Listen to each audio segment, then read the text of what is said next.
The prenup wasn't meant to screw me over. That's what my wife screamed when her family lawyer confirmed that the ironclad prenup she demanded now protects my $1.2 million lottery winnings as separate property. 3 years ago, she insisted on this prenup to protect her trust fund from me. Now she wants half my jackpot, and I'm saying absolutely fucking not. AITA? I'm Jake, 31, union electrician, IBEW Local 98, in Philadelphia. My wife Victoria is 29, works in marketing, comes from serious old money in Boston. We met 5 years ago when I was installing a security system in her condo building. She found my authentic working class thing attractive. I fell hard for this beautiful, smart, successful woman. When I proposed 2 years later with a ring I saved 6 months for, her parents made it clear: prenup or no wedding. Her dad Lawrence sat me down and explained they needed to protect Victoria's assets and inheritance. The terms were brutal. All her premarital stuff would stay separate, including her trust fund, condo, and investments. Any future inheritance would stay separate too. Anything either of us bought during marriage with our own separate money would remain ours alone. Only stuff we bought together would get split 50-50. And no alimony unless we stayed married over 10 years. I felt insulted as hell. My best friend Jackson told me not to sign it. My mom said, "She doesn't trust you, that's not love." But I loved Victoria and wanted to prove I wasn't some gold digger they obviously thought I was. So I signed without negotiating anything. "I'm not after your money," I told them. This proves it. The marriage has been complicated. We moved to Philly for my union work. She bought our house with a $400K down payment from her money, so legally it's hers per the prenup. I make $65K a year, she makes $180K. Plus has her trust fund. The lifestyle difference is obvious. She buys designer clothes, I shop clearance. At her family gatherings I feel like the help half the time. But I thought we were happy. Then 3 weeks ago everything changed. My crew does a weekly Powerball pool, $5 each, 10 guys, been doing it for 2 years. We finally hit big, $18 million jackpot. After taxes and splitting 10 ways, I walked away with $1.2 million in my personal checking account. I didn't tell Victoria immediately. Needed to process it mentally first. I asked Jackson about the prenup. Assets acquired during marriage with separate funds stay separate, right? He was like, "Dude, you're protected now." When I finally told her Sunday morning, she went crazy with excitement. "Oh my God, we're rich. We can finally renovate the kitchen and..." I stopped her. "Actually, I won, not we." She froze mid-celebration. "What do you mean, I won?" "The lottery ticket. I bought it with my paycheck. That makes it my separate asset. But we're married. And we have a prenup that says assets acquired with separate funds stay separate. Doesn't matter whose assets." That's when she lost it. "That's different. The prenup was to protect my inheritance. It says assets acquired during marriage with separate funds remain separate. Period. It doesn't specify whose assets get protected." She tried every angle she could think of. First, the emotional manipulation. "I thought you loved me." Then the marriage angle. "We're married, what's yours is mine." Which was funny considering her trust fund says otherwise. Then she went with, "This isn't fair." The irony was completely lost on her. Finally she tried, "My parents will be furious." Like that's my problem. Her parents called demanding I do the right thing. I told them I am doing the right thing, following their prenup exactly as written. Now Victoria's calling me selfish and vindictive. Her mom texted saying I'm deliberately cruel for hiding behind paperwork instead of being generous with my wife. But here's what gets me. When I was laid off for 6 months during COVID and burning through my savings, did she offer to help with the mortgage from her trust fund? Nope. The prenup protected her then, just like it's protecting me now. Reddit. Am I being an asshole? Part of me feels bad seeing her so upset. But another part thinks, you wanted this prenup, you got it. Fairness works both ways. Update 1. The last 2 weeks have been absolutely insane. Victoria insisted we meet with Gregory Palmer, the family attorney who drafted our prenup, to find a way around this situation. We went to his fancy Boston office and he reviewed the prenup thoroughly. After an hour, his conclusion was crystal clear. The lottery winnings are Jake's separate property under the terms of this agreement. He explained that since I bought the ticket with my separate income, it qualifies as an asset acquired during marriage with separate funds, which the prenup explicitly protects. Pennsylvania law backs this up completely. The look on Gregory's face was priceless. He literally wrote this document to be airtight, and now it was protecting the wrong person. Victoria was nearly in tears. "There has to be a way around this," she pleaded. Gregory just stared at his own work. I wrote this document to be bulletproof. Jake's winnings fall squarely under the protection I built in. "You're supposed to be our lawyer," Victoria snapped. "I'm your family's lawyer, and this is exactly what your family wanted." Victoria stormed out crying. The irony was physically painful to watch. Then her parents demanded a meeting. We met at some expensive Back Bay restaurant where I felt completely out of place in my work clothes while they were dressed for the country club. Lawrence tried the authoritative approach. "This prenup wasn't meant for this situation." "It was meant for exactly this situation," I replied, "protecting separate assets." Charlotte, Victoria's mom, got nasty. "You're being deliberately obtuse." "I'm being exactly what you assumed I was, someone who knows what belongs to him." That's when Lawrence showed his true colors. "We can make your life very difficult. We have resources, connections." I just laughed. "What are you going to do? Sue me for following the contract you insisted on? I have a prenup your own lawyer drafted. Good luck with that." The home situation is a nightmare now. Victoria alternates between crying and rage. She's stopped contributing to household duties entirely. Her justification: "Why should I when you won't share?" I reminded her. "You mean like how you've been sharing your trust fund all along? Oh wait. My buddy Jackson has been incredible through this. She showed you who she is. Believe her," he keeps telling me. "If roles were reversed, you think she'd share?" Looking back, I remember when I was laid off during COVID. Victoria kept her savings completely intact while I burned through mine. The prenup protected her then, and she was fine with that. Now it protects me, and suddenly it's unfair? My mom called after hearing about everything. "I told you that prenup was an insult," she said. "Now they're mad it works both ways? Don't you dare give her a penny she's not entitled to. You finally have security. Keep it." At work, the guys have mixed reactions. Some think I should share with my wife because that's what marriage is. Others point out she'd never share her inheritance. Most agree. Prenup is prenup. She can't pick and choose when it applies. Victoria's wealthy friends are all calling me vindictive for using the prenup as a weapon. One actually texted me, "Victoria was right to protect herself from you." I responded, "Agreed, and I'm right to protect myself with the same document." Got blocked immediately. The worst part? Victoria has been researching ways to contest the prenup, looking for loopholes. When I caught her, she said, "I thought we were building a life together." "We are," I told her. "According to the legal framework you demanded, you can't ignore the prenup when it benefits you and invoke it when it doesn't." She switched tactics to pure emotional manipulation. "The prenup was my parents' idea, not mine. Can't we just ignore it and be partners?" That's rich because when we first got married and I suggested combining finances, she refused. "It's important to keep things clear," she said then. Now that clarity benefits me, suddenly it's a problem? Update 2. After her family started making threats, I hired my own attorney. Bethany Cruz, a scrappy family law lawyer from Philly who took one look at my prenup and said, "This is the most ironclad document I've ever seen. Your winnings are 100% protected." But then she dropped a bomb. "You should know what we'll find when I request financial disclosure for the divorce."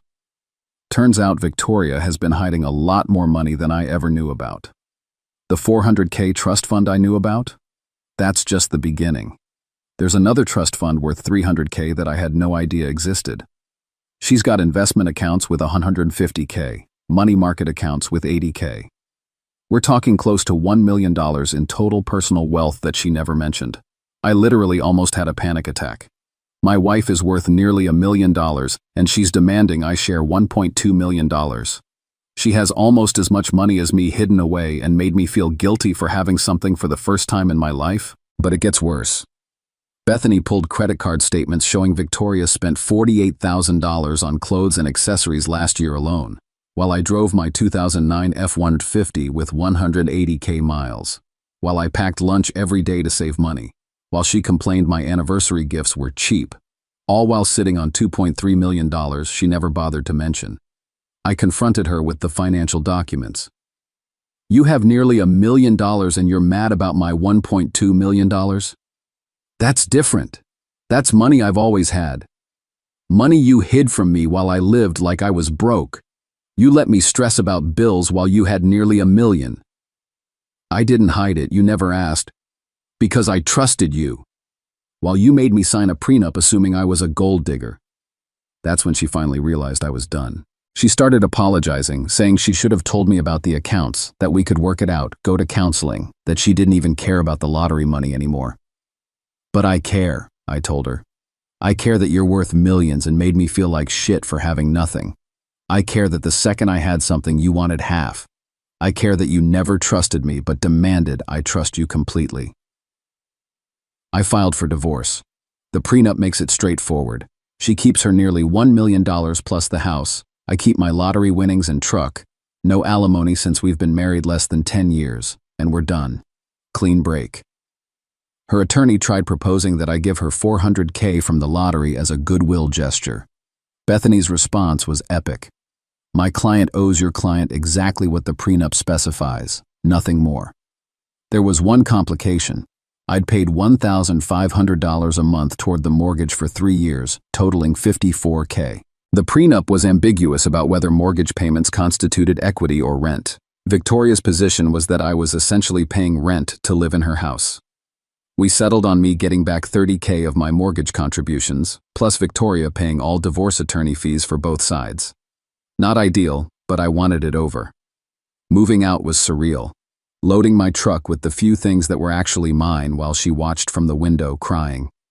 Part of me felt sad, but mostly I felt relieved. Jackson helped me move into a modest one-bedroom apartment. You did the right thing, man, he kept saying. She was never going to see you as an equal. I thought love would be enough, I admitted. Can't love someone who looks down on you. Edit. For those asking why I'm not going after more of her money, I don't want her money. I never did. That's exactly what the prenup was supposed to prove, and it did. Final update. It's been 18 months since the lottery win that destroyed my marriage, and I wanted to give you all a final update since this community helped me through the worst time of my life. The divorce was finalized 11 months ago. Victoria got to keep her millions plus the house. I kept my lottery money plus got $30K back from mortgage payments. Clean break, no future contact required. Victoria wasted no time moving on. 4 months after our separation, she was dating Andrew, some hedge fund guy from New York whose family makes Victoria's family look middle class. They got engaged after 8 months and are planning a Martha's Vineyard wedding. Here's the beautiful karma. Andrew's billionaire parents made Victoria sign a prenup to protect him from her. According to her cousin, who still talks to me, Victoria is devastated by the lack of trust his family is showing her. The irony is so perfect it hurts.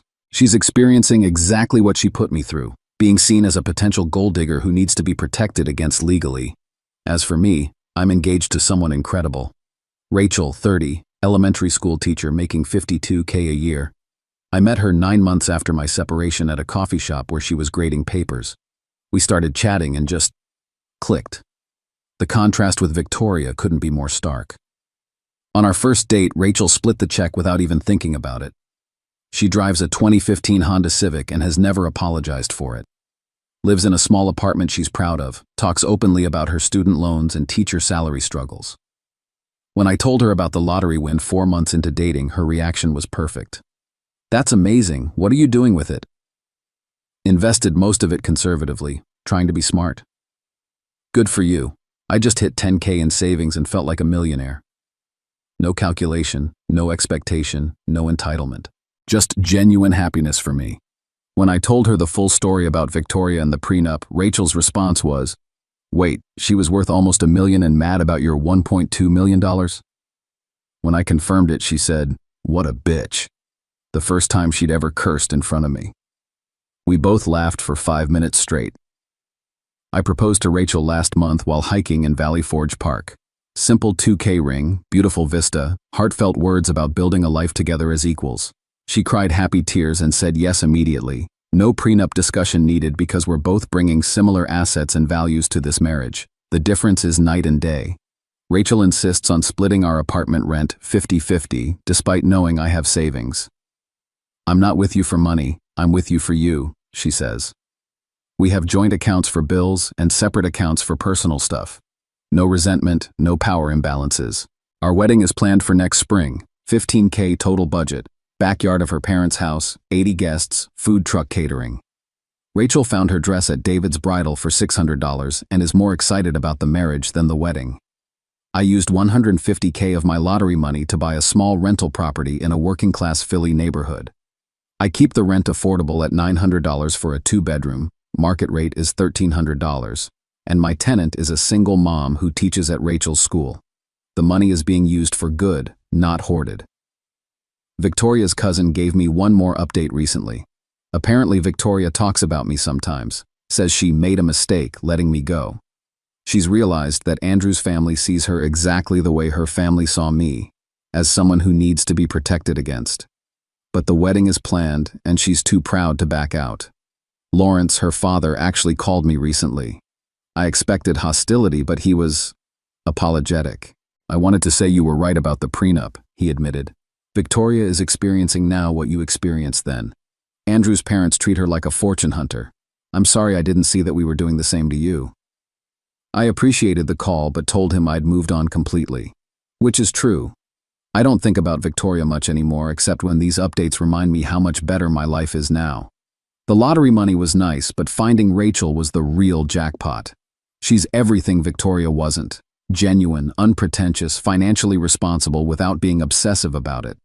When we move in together next month, there won't be any question about who owns what or who pays for what. We're true partners.